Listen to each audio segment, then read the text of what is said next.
All right, so today we're going to dive deep into the world of economic warfare, Oh, cool. specifically how the U.S. uses it. Yeah. And to help us out, we've got Edward Fishman's book, Chokepoints, Yeah. American Power in the Age of Economic Warfare. Awesome.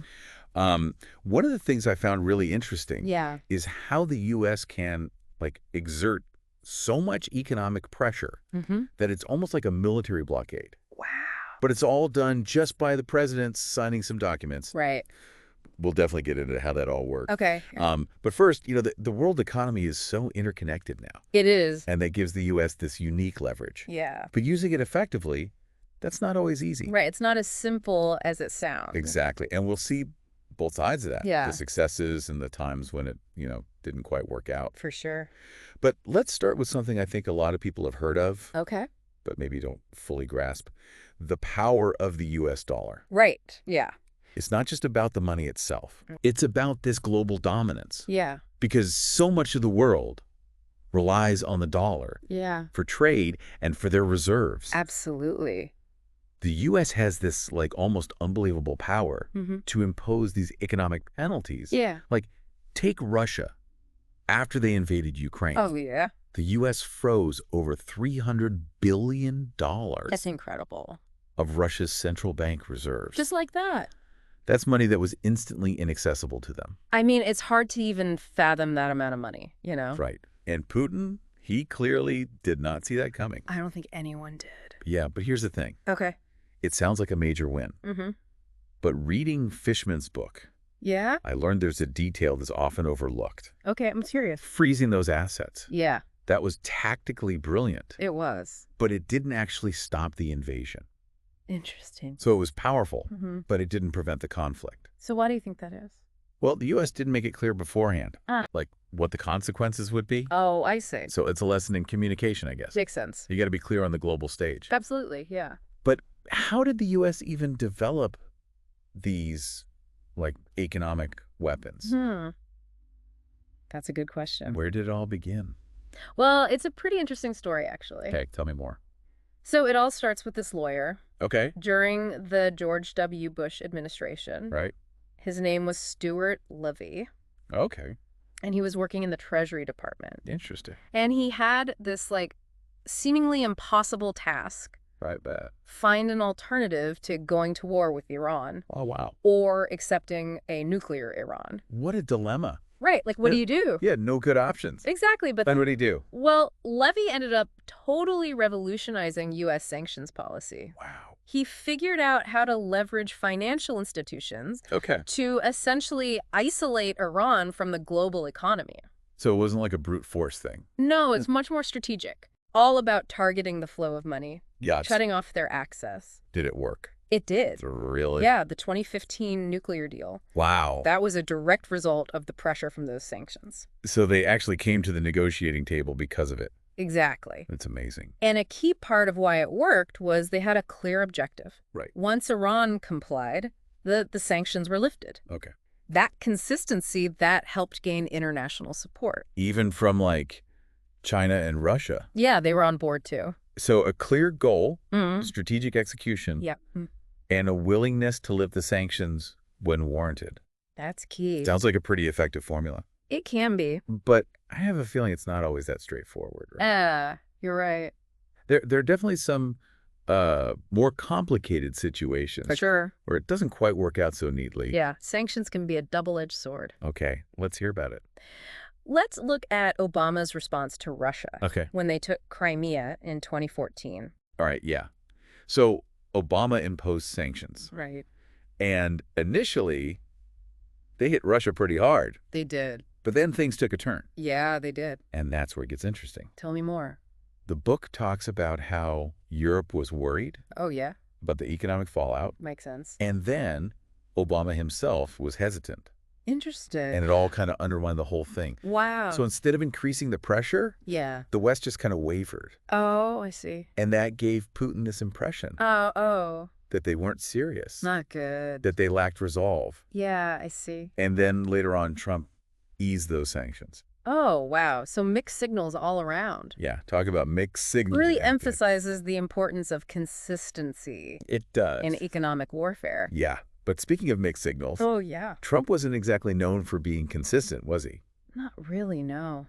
So how did he approach sanctions? Well, erratic is probably the best word. Okay, I can see that. He pulled out of the Iran deal. Yeah. He slapped on all these maximum pressure sanctions. Right. And it really just undermined the credibility of the U.S. Yeah, on the world stage. Big time. And countries like Russia and China, they were watching. Oh, for sure. They saw this happening, Mm-hmm. and they started looking for ways to protect themselves, Yeah. to shield themselves from U.S. influence. Exactly. So it's kind of like when you overuse antibiotics, Oh, interesting. eventually you get those resistant bacteria. Right. It's the same with sanctions. Wow, yeah. You overuse them, Yeah. they become less effective, Makes sense. and then you've got this missed opportunity Okay. with Russia. Mm-hmm. In the months leading up to the 2022 invasion, Ah, right. Fishman really goes into detail about this in his book. Yeah. Even though there were months of warning, Mm-hmm. the U.S. didn't use sanctions effectively. Oh, why not? Well, for one thing, the oil price cap, Oh, great. that was delayed. Yeah. And even when they did put it in place, Mm-hmm. there were all these loopholes. I see. So Russia could still profit from their oil exports. Wow.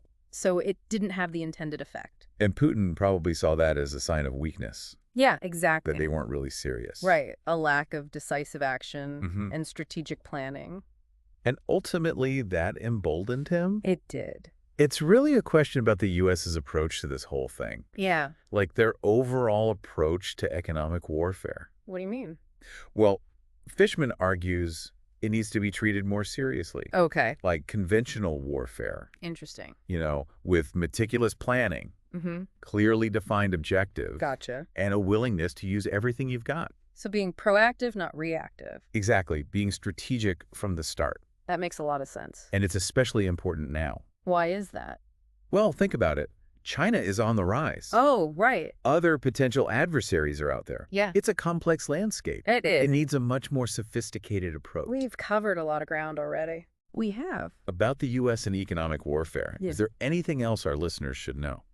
I think the main thing is Yeah. the U.S. has this enormous amount of economic power, Mm-hmm. but it needs to be used strategically and consistently. So sanctions, they're a powerful tool, They are. but they're not a magic bullet. Exactly. They can backfire if they're not used correctly. Absolutely. And the whole landscape of this, of economic warfare, Yeah, it's constantly changing. it is. The U.S. needs to be ready to adapt For sure.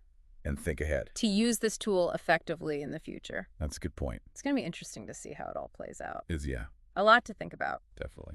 So before we got sidetracked, we were talking about the need for the U.S. to take a more strategic approach to economic warfare. Yeah, it's almost like we have all these economic weapons, but we're not always sure how to use them effectively. Right. It's kind of like having this state-of-the-art fighter jet, but then you forget to, fuel it up before a mission. I like that analogy. Makes sense, right? It does. And it really gets to the heart of what Fishman's saying in his book. What's that? He argues that the agencies in the U.S. that are actually responsible for economic warfare, they're just not as well equipped Oh, really? or strategic as, say, the Pentagon. So we're going into these economic battles Yeah, without enough planning potentially. Yeah. or coordination? It can happen. Seems kind of risky. Well, it can be. What are the consequences of that? Well, there are serious consequences. Okay. Not just for the U.S., Right. but for the global economy as a whole. Okay. Sanctions can have unintended consequences. Oh, yeah, for sure. If they're seen as arbitrary, Mhm. it can erode trust in the U.S. I see. So it undermines our credibility. Exactly. It's almost like policymakers need a Sanctions 101 handbook or something. Uh-huh. Something that spells out the do's and don'ts. Yeah, like a cheat sheet. Right. Like, Yeah. don't overuse them. Yeah. Have a clear objective in mind. Be prepared to lift them when, the conditions are met. Exactly. And it goes beyond just having a handbook. Yeah. It's about really understanding Understanding. the target country's economy. Okay. What are their weaknesses? Right. What are their potential workarounds? Gotcha. So thinking ahead. Yeah, thinking several steps ahead. What about the ripple effects? Oh, those are crucial. I gotta have a plan for those, right? Absolutely. Got to be prepared. So it's more nuanced than just slapping on sanctions anytime we don't like what a country's doing. It's a lot more complex than that. Definitely. It's not a one-size-fits-all approach. Speaking of specific countries, what about Russia? Okay. They've been under sanctions for years now. They have. Have they actually been effective? That's a tough question. How so? Well, on the one hand, there's no doubt Oh. that sanctions have hurt their economy. Hmm. They have restricted access to capital. Right. They've hindered their technological progress, caused pain in certain sectors. Right. But on the other hand, Yeah. Russia has shown it can be pretty resilient. Oh, really? How? Well, they've adapted in a few ways. Okay, like what? They've diversified their economy, Interesting. and they've formed partnerships with countries outside of the West. So they're finding ways to work around the sanctions. Exactly. They're not just sitting there taking it. One thing that Fishman talks about is how Russia has been stockpiling gold Right. and moving away from the U.S. dollar. They're trying to reduce their dependence on the dollar Okay. and strengthen ties with China, Yeah. looking at alternative financial systems. Right. So trying to create a whole separate system. Exactly. One where the U.S. doesn't have as much leverage. And this brings up the whole issue of secondary sanctions, Oh, yes. which the U.S. has used quite a bit. That's right. Remind me what those are again. Sure. So secondary sanctions, Mhm. they basically punish companies or individuals from other countries. From like third countries. Yeah, exactly. If they do business with entities that are under sanctions. So if, for instance, a Chinese company does business with a Russian bank that's under sanctions, Right? the U.S. could then sanction that Chinese company. Exactly. That's how it works. And that's supposed to, like, increase the pressure. Yeah, it's a way to broaden the scope of the sanctions. But it also risks alienating those countries, right? It does. It's a delicate balance. Pushing them closer to, the country we're targeting. You don't want to inadvertently strengthen their relationships. Right, because then the sanctions backfire. Exactly. So it's this balancing act. It is. You want to maximize the pressure. Yeah. But you don't want to create this backlash. Right. Or accidentally strengthen ties with other countries that we might consider adversaries. It's complicated, no doubt about it. So again, it all comes back to needing a more strategic and coordinated approach. Absolutely. It's not just about unilateral action. Right. The U.S. needs to work with its allies. For sure. Make sure the sanctions are targeted, effective, and sustainable.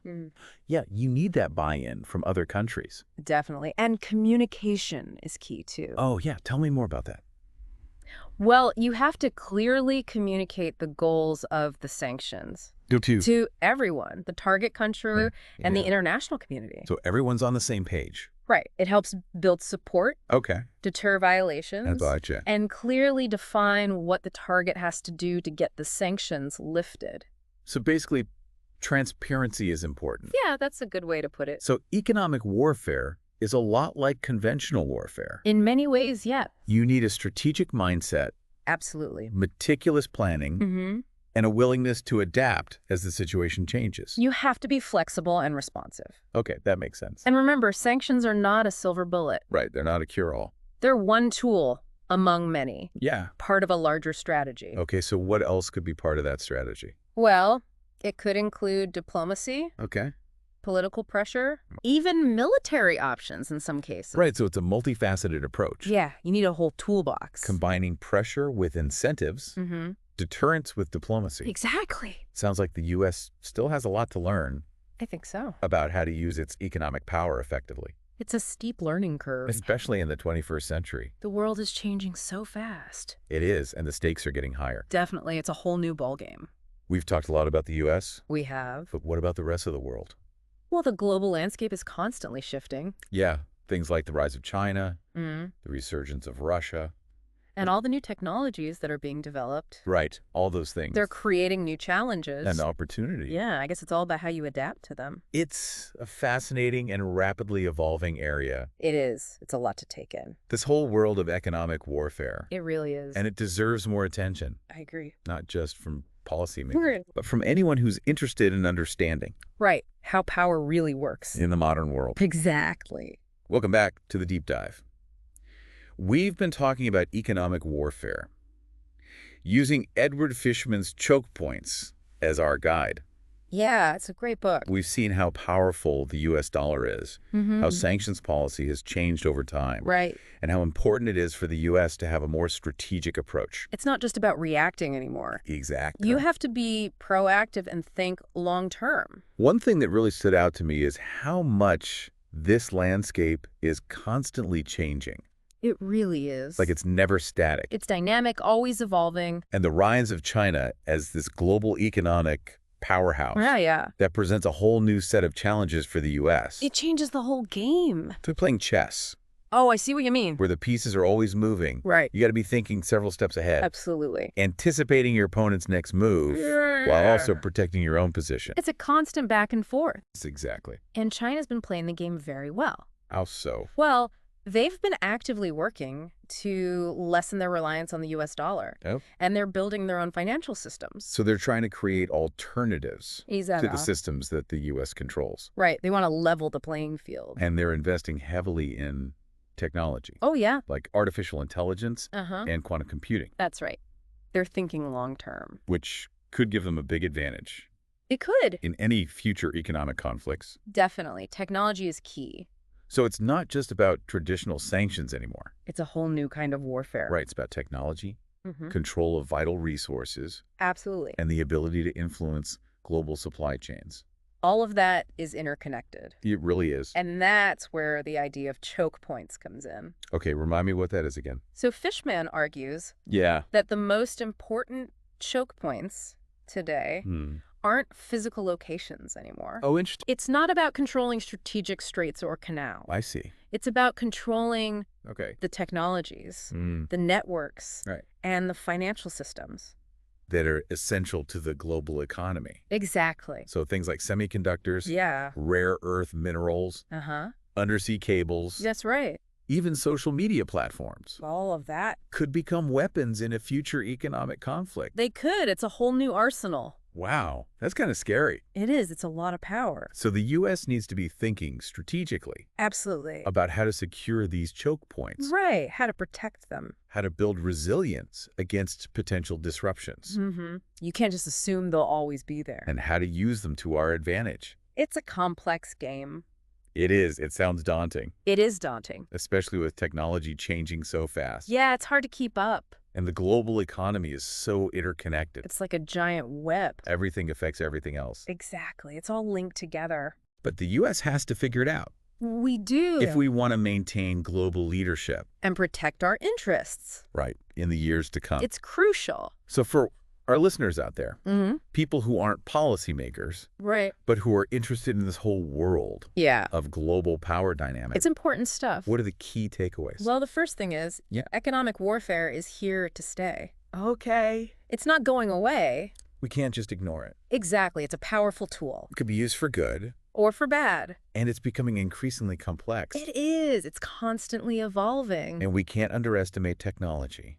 Oh, no. This battle for technological dominance Yeah. that's closely tied to economic warfare. They're intertwined. And it's happening on so many different fronts. It's a multi-dimensional battle. Okay, what else? Pay attention to the choke points. The choke points. Yeah, those are the pressure points that can make or break a country's economic power. Right. And they're constantly shifting. Right. It's like a game of whack-a-mole. Haha, kind of. You knock one down, another one pops up. It's hard to keep track of them all. And finally, economic warfare. Yeah. It's not a game. No, it's not. It has real consequences Real world impact? for businesses, Mm-hmm. individuals, Right. entire nations. It affects everyone. We need to stay informed, Absolutely. engaged, Yeah. and prepared to deal with the challenges And the opportunity. that economic warfare presents. It's a double-edged sword.